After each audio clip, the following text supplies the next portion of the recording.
Dzień dobry, Petros Psylos. Drodzy Państwo, znam wiele osób, które boją się założyć własny biznes, twierdząc, że wszystko już zostało wymyślone i wyprodukowane i nie ma szansy na odniesienie sukcesu. No, nic bardziej błędnego. W programie udowodnimy dziś Państwu, że nie trzeba tworzyć przełomowych wynalazków, aby nazwać się innowacyjnym. Wystarczy przecież udoskonalić to, co już jest i to, co dobrze znamy.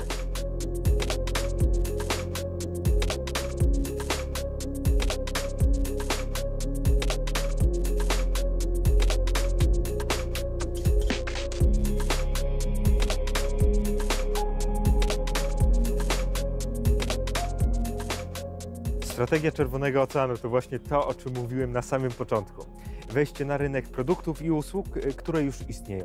Dziś pokażę dwa wynalazki, które moim zdaniem są lepszą wersją już istniejących przedmiotów. No to zaczynamy. Dobrze znane powiedzenie głosi, że nie warto wymyślać koła na nowo.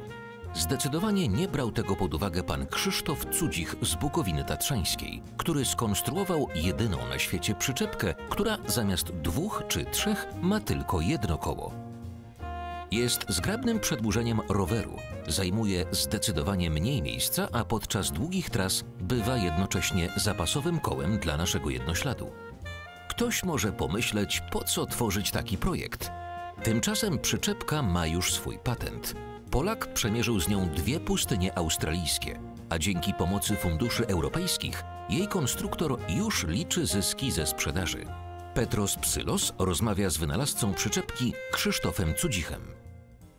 Panie Krzysztofie, bardzo dziękuję, że przyjął Pan zaproszenie do naszego programu i przyjechał ze swoim wynalazkiem, który wygląda niepozornie, ale rozwiązuje wiele problemów. To jest przyczepka rowerowa, ale bardzo nietypowa. Różni się od znanych przyczepek na rynku kilkoma ważnymi rzeczami, a przede wszystkim spełnia oprócz funkcji transportowej również funkcję zapasowego koła. Jak widać, koło w przyczepce jest podobnej wielkości jak w rowerze. Tu akurat jest zastosowane To jest identyczne prawie. troszkę większe, ale każdy sobie może wybrać takie koło, jakie ma w rowerze. Wybieramy się w podróż na przykład i chcemy zamontować jakieś bagaże. No, na plecach ciężko wozić, dlatego możemy sobie kupić taką przyczepkę, zamontować do zwykłego roweru i do tej przyczepki przymontować te bagaże.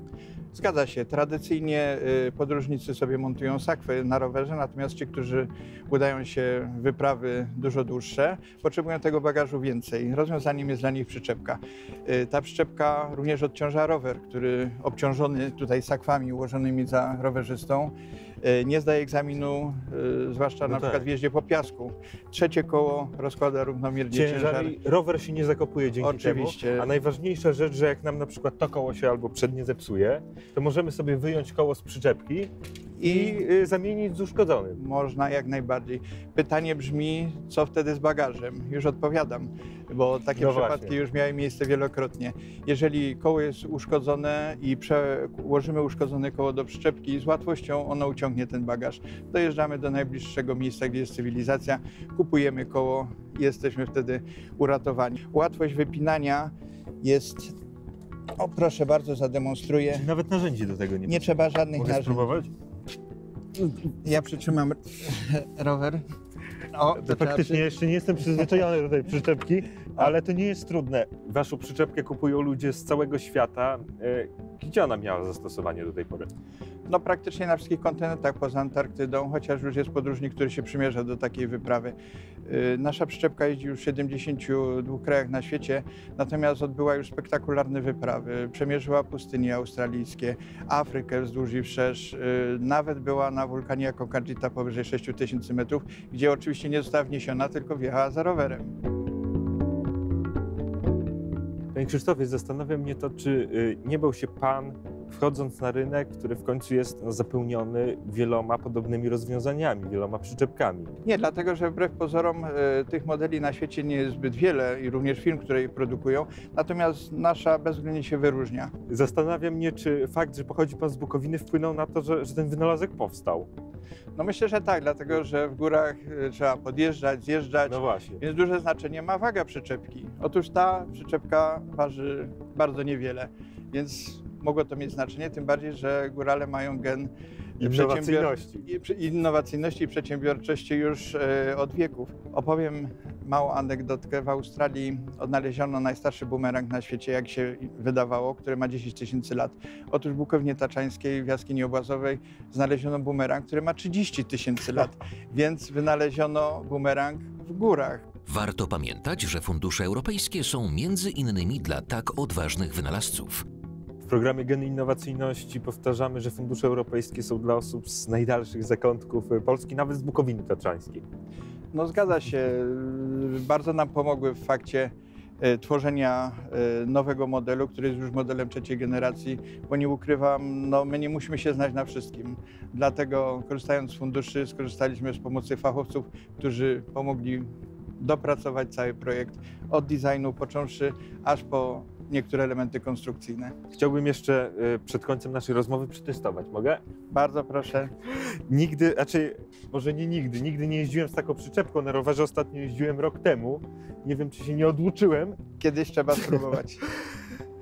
Także widzą Państwo, Polacy mają gen innowacyjności, szczególnie w Bukowinie Tatrzańskiej. Teraz spróbuję kawałek odjechać. Do zobaczenia!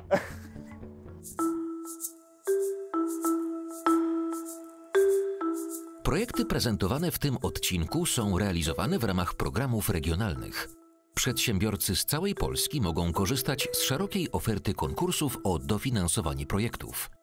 Dzięki wsparciu funduszy europejskich można inwestować m.in. w badania, rozwój i innowacje, projekty B+R, rozwijanie aktywności międzynarodowej małych i średnich przedsiębiorstw.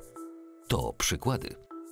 Innowacyjne inwestycje w firmach wspierają również programy krajowe. Wystarczy dobry pomysł, chęć rozwoju i proinnowacyjne podejście do rozwijania biznesu. Aktualne informacje o konkursach są dostępne na stronach internetowych poszczególnych programów regionalnych i krajowych, na portalu www.funduszeeuropejskie.gov.pl oraz w punktach informacyjnych funduszy europejskich na terenie całego kraju. Pozostajemy w świecie funduszy europejskich, by poznać twórców niezwykłych mebli o nazwie Health to Office. Te niepozorne drewniane konstrukcje pozwalają stworzyć optymalny komfort pracy osobom spędzającym długie godziny przy biurku lub osobom z niepełnosprawnościami. Meble posiadają własną aplikację, która pozwala na regulację wysokości biurka za pomocą komputera. Proponuje odpowiednią wysokość blatu, czy przypomina o konieczności zmiany pozycji w trakcie pracy. A to jeszcze nie wszystko. O szczegółach z Petrosem Psylosem rozmawiają prezes firmy Togo Bożena Datczuk oraz projektantka firmy Dorota Ignatowicz. Skąd pomysł na takie meble, które pomagają na przykład programistom, którzy siedzą długie godziny przed komputerem, korzystając z biurka? Pomysł myślę, że się narodził trochę też prozaicznie, bo ja już sama zaczynam cierpieć na bóle kręgosłupa i tak pomyślałam, że fajnie było stworzyć taki system uniwersalny mebli, który właśnie z jednej strony dba o nasz kręgosłup, wymusza tą pozycję nie tylko siedzącą, ale stojącą, ale z drugiej strony chcieliśmy również te meble zaprojektować właśnie dla osób poruszających się na wózkach, gdyż w tym momencie, kiedy tak naprawdę jest tak mało ludzi do pracy i mamy ten problem właśnie z poszukiwaniem nowych pracowników, a wiemy, że osób niepełnosprawnych jest w Polsce, tak się szacuje, że około 5 milionów, z czego tak naprawdę tylko 17% jest ludzi pracujących. Więc jest to ogromny potencjał, bo często są to ludzie zdolni, inteligentni, którzy gdzieś tam są zamknięci w domach, a mogliby tak naprawdę przyjść do pracy i pracować przy takim nowoczesnym właśnie biurku. W maksymalnym uproszczeniu, jak działa ta aplikacja? Bo mam biurko, zamówiłem wasze biurko, stawiam sobie w pokoju i co dalej? Przy pierwszym uruchomieniu i logowaniu aplikacja zadaje nam taki szereg pytań. Po pierwsze, czy jesteśmy kobietą, mężczyzną, czy jesteśmy osobą poruszającą się na wózku inwalidzkim i musimy też określić przedział wzrostu, który jest dla nas odpowiedni. Na podstawie wprowadzonych danych antropometrycznych w aplikacji ona wybiera nam odpowiednią wysokość pozycji siedzącej i stojącej. Oczywiście to możemy na bieżąco modyfikować, bo każdy ma też różne proporcje ciała.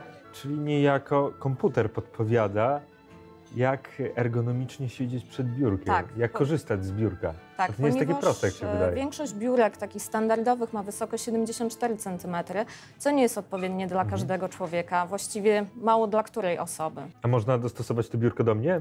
Tak, na próbę? Zapraszam. Chodź. Dobra, aplikację mamy uruchomioną. Możemy tu zawsze w ustawieniach konta zmienić te dane, które... No tak, mężczyznę Tak. wprowadziłaś, no oczywiście. Zgadza się. Wzrost 1,82 m. To jest siedząca pozycja, tak? Tak. Czyli odpowiednio niskie krzesło też muszę mieć, żeby na To takiej jest wysokości zaraz pracować. Tak, dokładnie to będzie ta wysokość. Na Aha. pozycji siedzącej. W pozycji stojącej, co będzie łatwiej nam Ale teraz to też nie przetestować. Nie jest tak, że mogę dowolne krzesło do tego wykorzystać. Możesz, bo zawsze możesz zedytować te centymetry w górę czy w dół. A to jest pozycja stojąca, tak? Tak, Na ale takiej niekoniecznie wysokości. musi być dla Ciebie wygodna. Możesz mieć ją wyżej, niżej. Tu możesz w każdej chwili edytować to przy Nie, kolejnym to jest logowaniu. wygodne bardzo. Ale muszę powiedzieć, że pracuję jako programista. Taka pozycja komputera i stanie przy komputerze podczas programowania jest lepsze niż siedzenie. Fundusze europejskie pomagają wielu przedsiębiorcom z województwa podlaskiego. Jak w Waszym przypadku pomogły fundusze europejskie? Myślę, że bardzo. My jesteśmy, myślę, że firmą, która korzysta bardzo często z tych funduszy, z różnego rodzaju dotacji, bo nie tylko z programów regionalnych. Chcę powiedzieć, że właśnie te biurko i cały ten system możemy również promować na targach, na które dostaliśmy dofinansowanie również z programu właśnie, po pierwsze z programu właśnie tutaj regionalnego, ale również projekt Go2Brand z PARP-u. Czyli można powiedzieć, że fundusze europejskie na wielu etapach wspierają opracowania prototypu, wyprodukowania biurka, a później promocji, Tak, jak najbardziej. która jest bardzo istotna, bo Bardzo nikt nie kupi istotna. nawet najlepszego urządzenia, jeżeli nie Oczywiście. będzie promowane w odpowiedni sposób. Bardzo się cieszę, że to jest kolejny projekt z Białegostoku, z mojego rodzinnego miasta. Jesteście kolejnym dowodem, że rodzi się u nas podlaska Puszcza Krzemowa. Mam nadzieję, że zainspirowałem Państwa do tworzenia wynalazków użytecznych, a powstałych na bazie już istniejących. Pięknie dziękuję za wspólnie spędzony czas i niech moc innowacji będzie z Wami.